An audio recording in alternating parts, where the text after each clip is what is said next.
Hey everyone,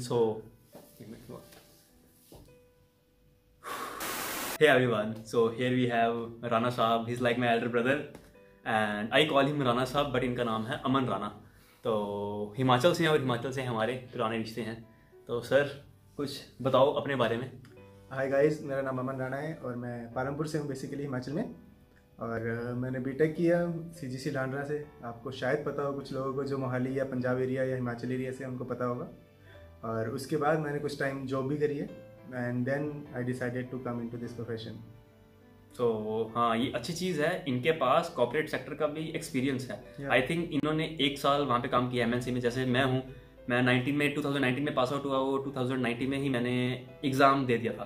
तो जो हमारे राणा साहब हैं, आ रहा था कंपनी का नाम लेने बट हाँ, तो इन्होंने 18 में पास आउट हुए थे, तो इनका 1 साल का गैप है। तो आप मेरे को राणा साहब ये बताओ कि आपने कैसे प्रिपेयर किया। मतलब कि हमारा तो चलो इतना गैप नहीं था, आपका गैप पड़ गया था, एक आप जॉब कर रहे थे, उसमें आप इंडल्ज हो गए थे। तो ये कैसे आपके दिमाग में आया कि मेरे को ये वो प्रोफेशन छोड़ना चाहिए और इस प्रोफेशन में आना चाहिए, और तैयारी कैसे की आपने इसका? ओके, तो मैं शुरू से बताता हूँ। जब मैंने कॉलेज पास आउट किया ही, then I got placed in a MNC. It was also a good MNC. It was in Rajasthan basically. But then I decided to quit that and I got into IT sector. So I worked there for around 1.5 years, and then I decided, in the meantime, I gave the examination for this merchant navy. I also gave the interviews and medical. All was cleared. Then only I left the job and came into this profession. So exam के लिए basically it was very necessary to know the syllabus. So I got into the site. I searched what all things I need to prepare for it. And then ये जो thermodynamics हो गया, IC engines, मैं totally cut out था क्योंकि मैं जाइन कुछ पढ़ ही नहीं रहा था, पूरा जॉब के उस पर फोकस था। तो फिर मैंने थोड़ा टाइम निकालना शुरू किया और मैंने ये पढ़ना शुरू किया, IC इंजन्स, थर्मोडायनेमिक्स, पुली सिस्टम। तो ये सब काफ़ी आता है। और मेरे कुछ फ्रेंड्स थे, उन्होंने मेरी काफ़ी हेल्प की कि बताने के लिए हाँ ये सब है, ये स्टफ तेरे को आना चाहिए। सो थोड़ा पुराना था, टच में नहीं था, बस ये था, आना तो था ही। सो आपने ये पढ़ाई कहाँ से? और बाय द वे एक और चीज़, ही इज़ अ सैनिक स्कूल प्रोडक्ट।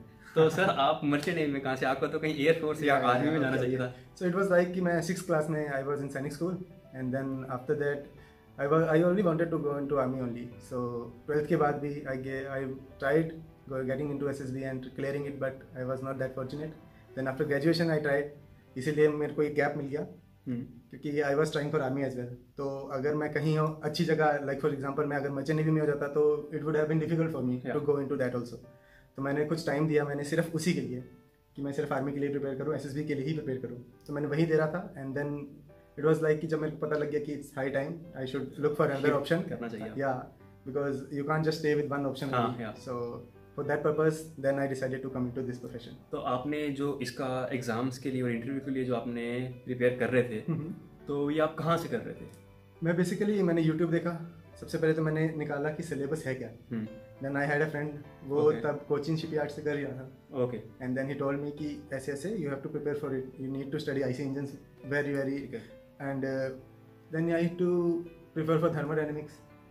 एंड उसके बाद उसने बताया कि ये तुम्हारा बेसिक है, सोम पढ़ो।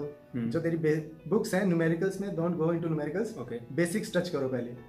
बेसिक्स पढ़ लेगा तो तेरा बाकी सब हो जाएगा। तो आपने इंटरव्यू का और जो हमारा एग्जाम था उसका तैयारी एक ही साथ, क्योंकि जब आप एग्जाम की तैयारी कर रहे हो, आप बेसिक्स टच कर रहे हो, इंटरव्यू में कुछ डिफरेंट नहीं आएगा, वही आएगा सेम।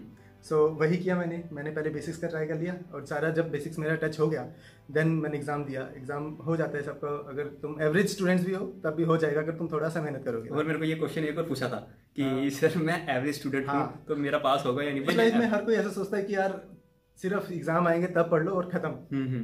तो यहाँ पे भी ऐसे है कि अब तुम्हें सारे अपने पूरे प्रोफेशन में यही पढ़ना है, इंजन ही देखनी है, मोटर्स ही देखनी है, पंप ही देखनी है। इंजन कैडेट से लेके टिल चीफ इंजीनियर, सुपरिटेंडेंट हो जाओगे तो आप चेक करोगे, तब तक नहीं तो उससे पहले भी आप रिपेयर भी करोगे, चेक भी करोगे। बट ये हमारा प्लस पॉइंट है कि भाई as we are mechanical engineer, तो हम इसी फील्ड में, मतलब कि आई डोंट लाइक कंप्यूटर के आगे बैठे रहो पूरा दिन और दिमाग उसमें घूम जाता है। या but it was nice also because यहाँ पे आपको 50 डिग्री सेल्सियस में रहना पड़ेगा, वहाँ पे AC चल रहा है, आराम से उंगलियां चलानी है।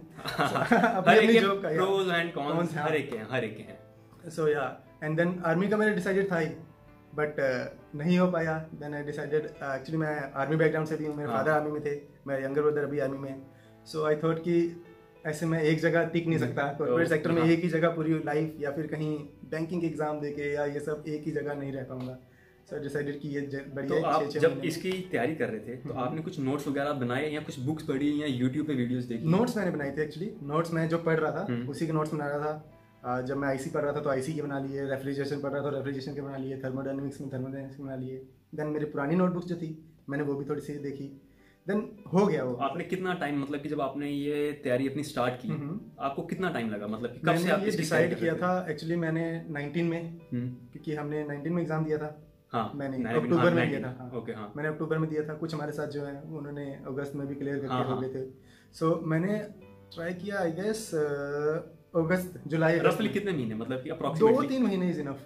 3 अगर आप महीने में तैयारी बेसिक हो टच सकती करें, है। हाँ 3 महीनों में आप कर सकते हो अगर आप डेडिकेशन से करोगे। ऐसे नहीं जैसे आप इंजीनियरिंग में किया तो थोड़ा टाइम लग जाएगा। तो इट्स लाइक अगर आप पढ़ रहे हो, अगर आपने आना है इस प्रोफेशन में एंड यू आर डिटर्मिन्ड, तो तुमको उतनी मेहनत डालनी ही पड़ेगी। नहीं डालोगे, एग्जाम चाहे क्लियर कर लोगे, इंटरव्यू में फंसा लेंगे वो। हाँ। एक बार दोगे, 2 बार दोगे, फिर दे विल बी लाइक और दोबारा इसकी एग्जाम। भी एक, हाँ, इंटरव्यू एग्जाम की, आई डोंट नो कि इंटरव्यू के एग्जाम की पूरे होल प्रोसेस की एक लिमिट है। आई थिंक 4 चांसेस हैं या 5, उसके बाद फिर वी आर नॉट हाँ एलिजिबल। बट इसके बाद में मैं, हाँ इंटरव्यू के मैं बता देता हूँ थोड़ा। हाँ, इंटरव्यू का बताओ कि इंटरव्यू में कैसे क्या तैयारी करें बच्चे। इंटरव्यू में यही सबसे बेसिक है आईसी इंजन। हाँ। और आईसी इंजन ये नहीं कि तुमने पढ़ लिया है कि 2 स्ट्रोक है 4 स्ट्रोक है, you should know the parts also कि रोकर आर्म क्या होती है, फंक्शन क्या है, ठीक है, गवर्नर, गर्जियन पिन, ठीक है, ये सब हो गए। तो ये पार्ट्स हैं इसके, हम्म। ये सब आपको आना चाहिए। फिर पंप्स हो गए, पंप्स के बारे में आपको पता होना चाहिए कौन से टाइप के, जैसे यहाँ पड़ा हुआ है, ये रहा, ये वेन पंप पड़ा है यहाँ पे पीछे। देख नहीं रहा होगा शायद, अब दिखाओ, ये हैवी है। हाँ ये रहा वेन पंप। तो आपको इसकी डायग्राम बोलेंगे वो, हाँ, थोड़ा सा बनाओ। डायग्राम्स लाइक हाँ। टीएस डायग्राम्स, पीवी डायग्राम्स, ये भी आपको आनी चाहिए। आनी चाहिए, बिल्कुल आनी चाहिए। सो ये आ जाएगा आपको। फिर वेपर रेफ्रिजरेशन साइकिल, इसके बारे में आएगा।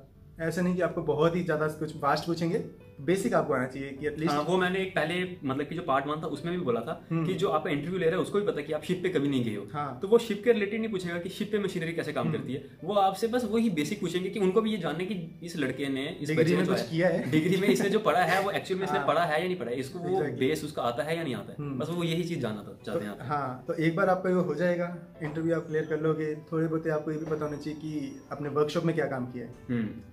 वर्कशॉप में आप ऐसा ना हो कि आप सिर्फ गए हो और आप सिर्फ ऐसे देखा है कि हाँ वो बंदा लेथ में काम कर रहा है, हाँ, like ठीक lathe है, machine। कर ही रहा है। So you should know at least something कि हाँ ये लेथ बेड है, ये चक होता है, parts of lathe, and then जो आप टूल्स यूज कर रहे हो, इसको स्क्रू ड्राइवर बोलते हैं, इसको जैसे हम क्या बोलते हैं, वो जो मैंने बोला था कि पाना हो गया, पाना दो, या स्क्रू ड्राइवर को क्या बोलते हैं, जो भी पेचकस, हाँ, पेचकस दो, पेचकस दे दो। फिर तो ये पाना, पेचकस, हथौड़े के भी, मतलब कि हैमर के भी टाइप्स होते हैं, जैसे कि हमारे बॉल पेन हैमर हो गया। देन सो आपको सिंपल थोड़ा थोड़ा पता होना चाहिए जो आपने इंजीनियरिंग में किया है। अगर आपको उतना सा पता लग जाएगा, वो खुश हो जाएंगे, उनको कोई इशू नहीं होगा आपको लेने से। एंड देन आपका एक, जब आप मेडिकल्स के लिए जाओगे, मेडिकल्स में भी आपका साइकोमेट्रिक होता हाँ, है। और साथ में इसका भी काफी क्वेश्चन आते हैं।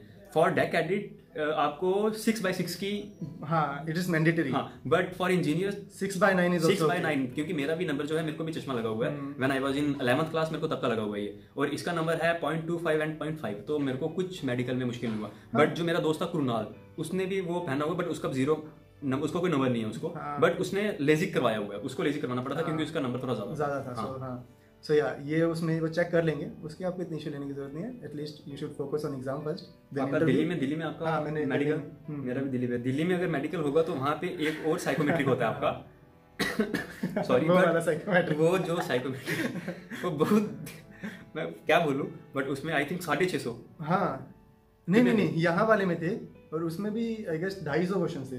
250-300 नहीं, इसमें 240 होते हैं। जो Then हमारा उसमें एग्जाम इसका 520 something थे। 520 या मतलब कि 541 इतने ही थे, और उसमें रो पड़ता है आदमी। बट इतना कोई इशू, मतलब ऐसा कोई है नहीं, टेंशन लेने की जरूरत नहीं है। आपके सामने होगा, कोई टाइम बाउंडेशन नहीं है उसमें कोई टाइम बाउंडेशन नहीं, बट यही चीज है उसमें, आप you have to attempt all the questions, आप कोई क्वेश्चन को नहीं छोड़ सकते आप। जैसे ये थे, इनका एक गैप भी था बीच में, क्योंकि ये एक जॉब करके आए थे। तो इन्होंने कैसे तैयारी की, ये कैसे इसमें आए, इनका क्या था, मतलब कि ये हमसे ज्यादा जानते हैं क्योंकि इनके पास ज्यादा प्रैक्टिकल एक्सपीरियंस है हमसे, तो ये ज्यादा अच्छी तरह गाइड कर सकते हैं। और आई होप इन्होंने ज्यादा अच्छा किया होगा और आपको भी थोड़ा पता लगा होगा। तो अगर आपके कोई भी सजेशन, कुछ भी आप जानना चाहते हो, आप कमेंट्स में बता दो, मेरा भाई आपको बता देगा। तो thank you Rana sahab. It's okay, it's my pleasure. So चलो अब चलते हैं हम अपने दूसरे दोस्त के पास। Okay bye guys. First of all, let me fuck. So Deepak is here and he is from Kerala And मेरे सब क्वेश्चंस बाद में. First, I wanna know why so many Mallu guys are into this field. I mean, like in our academy, maximum percentage of guys are from Kerala. Yes. So, is there any specific reason like उनको dollar ज़्यादा पसंद है या sailing? Okay, so guys, I'm Deepak Nair and I'm from Kerala, and I did my engineering from Tamil Nadu. And yes, so coming to your question, like maximum number of people are from Kerala. The thing is that we are interested in dollars, and obviously, okay, let us keep the jokes apart. The thing is that we have we have the Cochin port and we have the Indian Naval Base.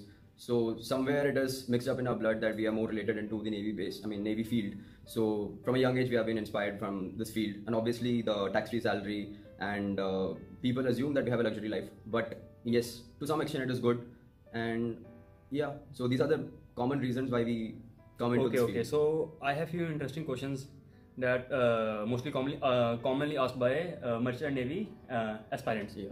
So, but before that, let us know how you prepared for GME exam. Yes, so talking about GME exams, I preferred to learn from three main sites.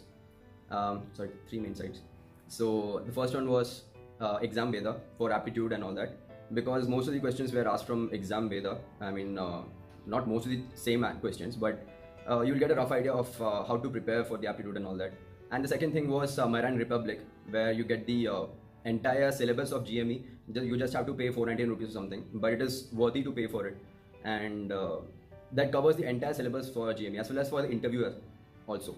So, and the third one was, if there is any doubt or something like that, I used to prefer Marine Insight. So all these, all the links for these sites, I'll request you to put in the description. Yeah, I will. Yeah. But is there any specific topics जिस पे हमें थोड़ा ज़्यादा focus करना है? The basics of mechanical engineering. That's the most important thing because we'll be in the engine room. So yeah. Other than that, nothing much. Like I preferred fluid mechanics was there, and thermodynamics, and then basics of like you have to concentrate on your aptitude also because few questions will be on aptitude. So that is there, and psychometric, I think. And yeah, but mainly we will get from these sites. We'll get from these sides, and you'll take maximum like 1 month hardly to prepare all these things. It is not that tough, but you just have to sit continuously, like wholeheartedly. You should sit for 1 month. Yeah, that's it. So okay, अब मैं वो questions पूछता हूँ जो मेरे से maximum मतलब कि मेनली जो बच्चों ने पूछे हैं जो उनको डाउट हो रहा है. ठीक है. So first, color blindness. Can I join merchant navy? No, it's a strict no, because when I went for the medicals, there was this guy who came along with me, and we were representing the same company, but then he had color blindness, and the doctor said it is not possible to take you because. So how is the college life during pre-C training? College life, it's really cool. It is kind of good. I personally prefer it, but if you are a party guy or you want to go out and chill, all that thing, that it is not going to happen here. So basically discipline is required, whether it be onboard ship or offshore, whatever it is. So yeah. Do I join as officer after college? After your 8 months of training, you will be joining as a trainee cadet, engine cadet, and you'll be sailing for almost 4 months, which may get extended up to 6 months. And after that, you'll be taken as 5th engineer, or you can call it as 5th officer, but basically we call it as Panchu. And in India. Yeah. And then you have to clear your class 4 exams, and then you will be as an officer. So how hard it is to get a job? It still depends on the company that is sponsoring you. We don't have much tension about that because we are the best. So yeah, so choose wisely. Do the GME course from a very reputed one, and then you'll be in safe hands. So how fast will be my career growth? There are so many factors that come into this question. Like your career growth is in your own hands. First thing you have to choose the reputed company for sponsorship and all that, and then how well you prepare and how well you perform on board. So all these things are very important. So I have tattoo or piercing. Can I join merchant navy? Basically, tattoos are preferred in merchant navy. There is no restrictions in that unless and until you have very offensive tattoos or piercing in a very weird way. So yeah, nothing. But I have ear piercing on both sides. Yeah, but as you can see, it is kind of decent way, so it is okay. But if you have this nose, eyes, everywhere, the piercing, that is not allowed. And tattoos also should be not into religious or something like that. Yeah. But I won't recommend you to do like tattoo in the first when you are engine cadet or something like that. After class 4 exams, you can do it slowly. You can do anything. We are famous for nautical tattoos, so yeah, seafarers. And most awaited question, salary in merchant navy. Salary in merchant navy, there's a very big stereotype that as soon as we enter this field, we are highly paid. I do not deny that we are not highly paid. We are paid well, but at the initial stages, you will be paid fairly decent amount of stipend. It is not salary as a trainee cadet. And once you complete your class 4 exams, then you will be getting paid in a very decent way. And then when you get promoted, you'll be paid more. Like you can meet the expectations. So yeah, that's it. I think ये काफ़ी होगा जितना मतलब कि जो मेरे को question देखे और जो मोस्टली पूछे थे, दीपक से भी काफ़ी बच्चों ने इंस्टा पे पूछा था, तो दीपक ने मेरे को बोला कि ये भी क्वेश्चन बताना, ऐड करना, तो मैंने पूछा और उम्मीद करता हूँ इस चीज़ से आपको हेल्प हुई होगी। और बस डेट्स इट, और मुझे भी नहीं पता और मैं क्या पूछूँ। आई थिंक मैंने सब कुछ कवर कर ही दिया होगा। तो या that's it guys, okay bye, take care.